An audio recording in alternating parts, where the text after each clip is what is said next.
یه بررسی علمی بکنیم راجع به قضیه فلسطین و مسجد الاقصی. سعی میکنم که از امروز و مرجعم هم در این مورد کتابی است به همین عنوان که عارف بن احمد صبری نوشته، عضو هیئت علمای یمنه و اصل این کتابم اینه که در تلویزیون دارم نشون میدم با اون چه خداوند بر قلبم میندازه با شرح.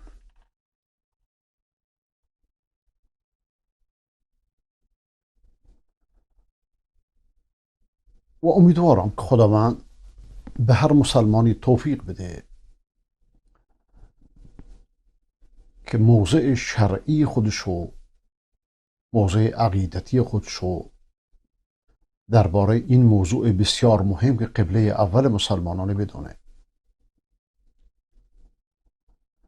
و از خداوند میخوام که اون چرا که میگویم به خاطر نفس نباشه، اون چرا که شرح میدهم به خاطر نفس نباشه، به خاطر انتقام از این و اون نباشه، به خاطر اصلاح باشه، به خاطر روشنگری باشه و موافق با کتاب و سنت باشه و مخلصانه به خاطر او باشه. و اگرچه این موضوع در مغرب زمین بسیار خطرناکه، از خداوند میخوام که از شر شروران ما و شما را حفظ کنه. اون چرا که این دولت اشغالگر، این دولت آپارتاید غاصب و متعدی و معتدی در فلسطین انجام میده، در مقابل همه دنیا هیچ قابل تعجب نیست. اگه یادتون باشه بنده بارها گفتم که از تئودور هرتز یا هرتزل، روزنامه‌نگار اتریشی که رفت پیش سلطان عبدالحمید رحمت الله تعالی علیه، که به قول جمال الدین افغانی یکی از 4 قهرمان دنیا بود، لیکن جمال الدین چون خیلی بی‌پرواست میگه ایشون یه خورده مسامحه کار میدونه. البته لفظ دیگری به کار میبره، من نمیخوام اون لفظ رو به کار ببرم. یه خورده محتاط میدونه. وقتی این روزنامه‌نگار صهیونیست و مؤسس فکری دولت صهیونیست میره پیشش،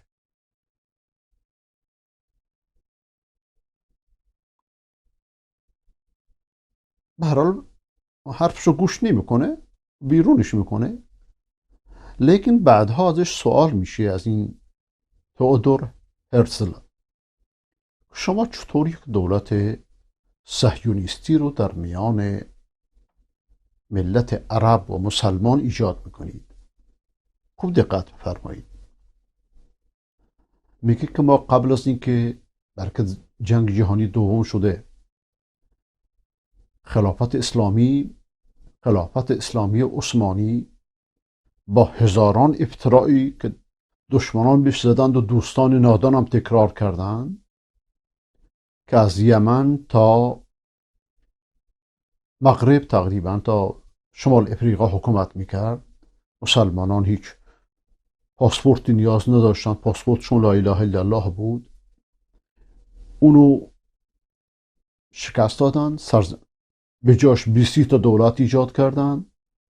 شما چطور اینا رو ایجاد میکنید؟ چطور دولت اسرائیل ایجاد میکنید؟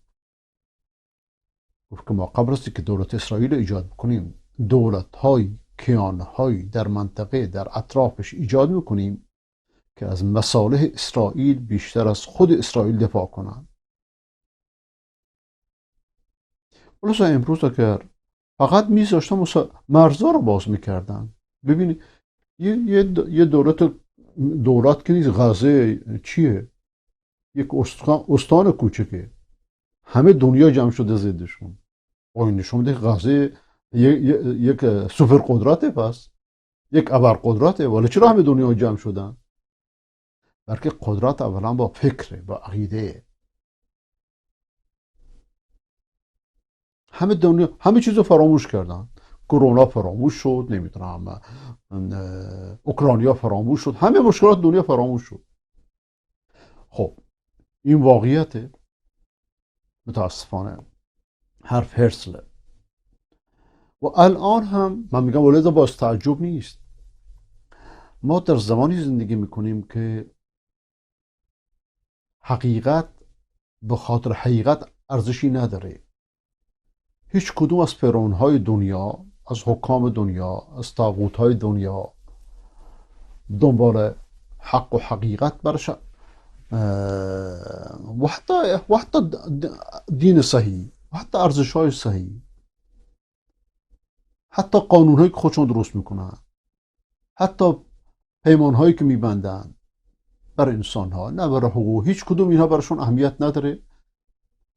دیدیم الان غزه چطوری همه دنیا رو رسوا کرد. همه اینها رو زیر پا میذارن. بلکه فلسفه ماکیاولی اینه که حقیقت با قدرت. شما قدرت داشتی، خلاص هر چی دلت میخواد بکن. و اتفاقا همین فلسفه ماکیاولی رو خمینی در لباس دین میاره. و خیلی بدتر از این که جمهوری اسلامی اختیارات خدا رو داره. نعوذ بالله. من شما در زمانی هستیم که معیارها به هم خورده. معیارهای حق، عدالت، همه چیز قدرته. و موضع امریکا که کت خدای دنیاست، موضعش پشتیبانی از صهیونیستات بر ضد فلسطینی های مسلمان، بر ضد مصالحشون. و مهمترین چیزی که در سیاست امریکا هیچ تغییر نمیکنه بین همه حزباشون، دفاع از اسرائیله. ولذا آقای بنی صدر خدا رحمتش کنه همیشه اسرائیل رو میگفت سگ پاسبان امریکا. امریکاست که این دولت جنایتکار رو نگه داشته. ولذا الان نه اینکه جنگ بر علیه مسلمان ها را از اونجا شروع کردن، یک ماهه. الان غزه یک بهانه ایه، فقط اینجا وانه نیستن. همه قوانین رو که در باره جنگ و غیر جنگ اعلام کردن، همه اینا رو فراموش کردن. ولی هر مسلمانی باید بدونه که قضیه فلسطین قضیه مخصوص فلسطینی ها نیست، قضیه یک ملت نیست، قضیه اعراب نیست، قضیه هر مسلمان راستی نیست که در هر جای دنیا هست. این از یک طرف. و این موضوع اینه که یک کشور تعدی کرده. قبلا بریتانیا بود، الان امریکا اسرائیل رو نگه داشتن برای تعدی کاری، برای تجاوز به حقوق دیگران. بقیه همیشه لفاظی هاست. و این قضیه موضوع فلسطین و موضوع مسجد الاقصی عادل ترین قضیه دنیاست. اگرچه مستعمران قدیم و جدید اونو تحریف کنن، اونو به شکل دیگه نشون بدن. خداوند جل جلاله و عم نواله چون این خواسته که فلسطین محل برخواستن همه رسالت ها باشه، دعوت ها، رسالت ها، ادیان. مقر انبیا بوده، مرقد انبیاست، مبعثشون اونجا بوده، اکثر انبیا. و جای فرود آمدن ملائکه بوده، روح الامین اونجا نازل شده. و مسرای رسول اکرم صلی الله علیه وسلم و معراجش از اونجا شروع شده. و جالب اینه که سرزمین محشره و سرزمین منشره از اونجا نشر شروع میشه. اما فلسطین دارالاسلام، سرزمین مسلمانانه. این سرزمین این قدسیت و این طهارت رو به این خاطر کسب کرده. ولذا در دل مؤمنان راستین در طی قرون ارزش این سرزمین خیلی واضح و روشن بوده و هست. و قرآن کریم راجع به برکت بیت المقدس و ماحولش در جاهای متعدد اشاره میکنه. از جمله سبحان الذي أسرى بعبده ليلا من المسجد الحرام إلى المسجد الأقصى الذي باركنا حوله. منزه از خداوندی که بنده اش را شبانه، اسرا شبانه راه رفتن رو میگن، از مسجد الحرام به مسجد الاقصی برد.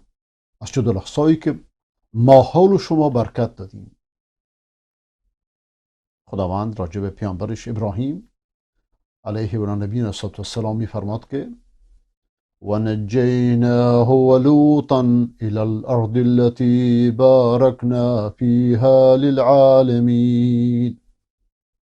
ما ابراهیم رو نجات دادیم و لوطو به زمینی که، به سرزمینی که ما بهش برکت دادیم، اون سرزمین رو بر جهانیان برکت دادیم.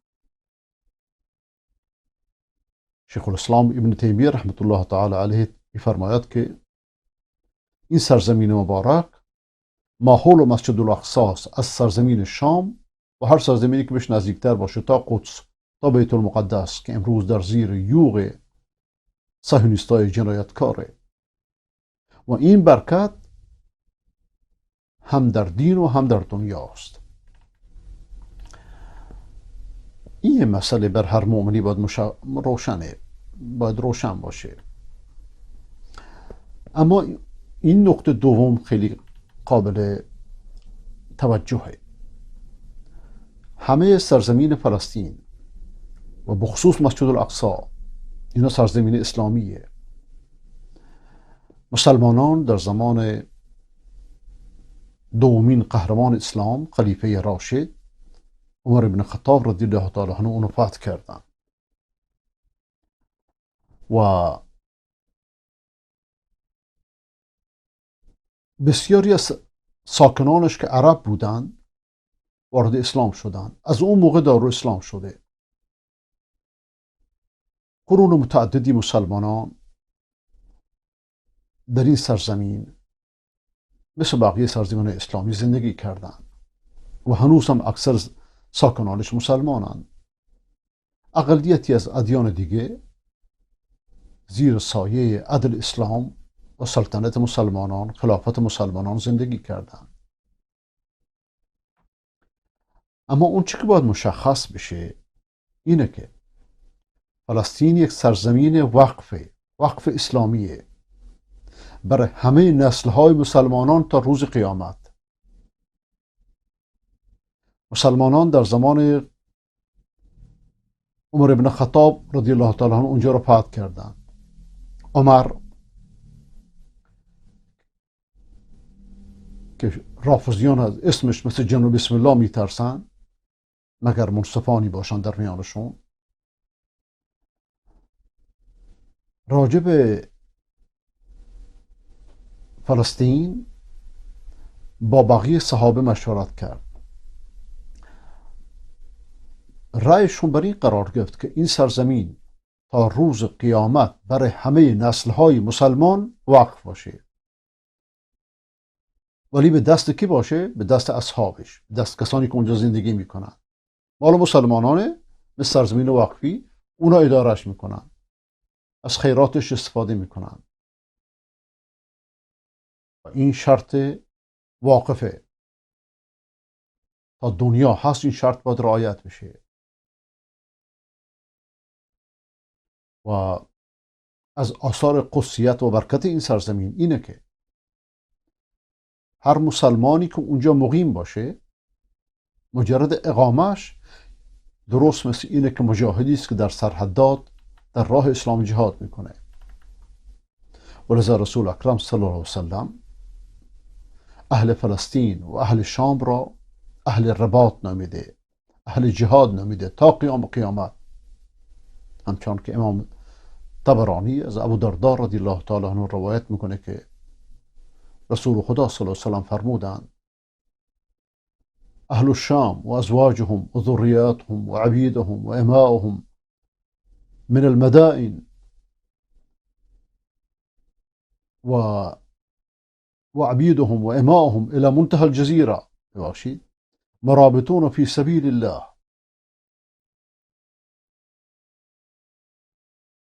شامیان، اهل شام، شام فقط سوریه نیست، کل سرزمین فلسطین و ازواجشون و ذریهاشون و بردگانشون زمانی که برده بود، نوکرانشون زمانی که بود، تا نهایت جزیره، اینها مرابط در سرحدات اسلام هستند، در راه خدا هستند. هر کسی که شهری از اونجا را فتح کنه در رباطه، در جهاده. هر کسی که مرزی از اونجا را فتح کنه در جهاده. و طوبی لکم یا اهل الشام. این تا اینجا وامیستم برای که طولانی نشه. انشاءالله بقیه رو در جلسه دوم ادامه خواهم داد. و آخر دعوانا الحمد لله رب العالمین. فقط یه نقطه رو قبل از که درس تمام بکنم عرض کنم که وقتی سرزمینی وقفی شد، اگر کسی دیگه، هر حاکمی بیاد اونو به کسی دیگه ببخشه، بگه نصفش مال من نصفش مال شما، نمیتونه. اندر فقهی این کار درست نیست به اجماع مسلمانان. شاید این مسئله رو بعدا بیشتر توضیح بدم. و آخر دعوانا الحمد لله رب العالمین و صلی الله علی سیدنا محمد و علی آله و صحبه اجمعین.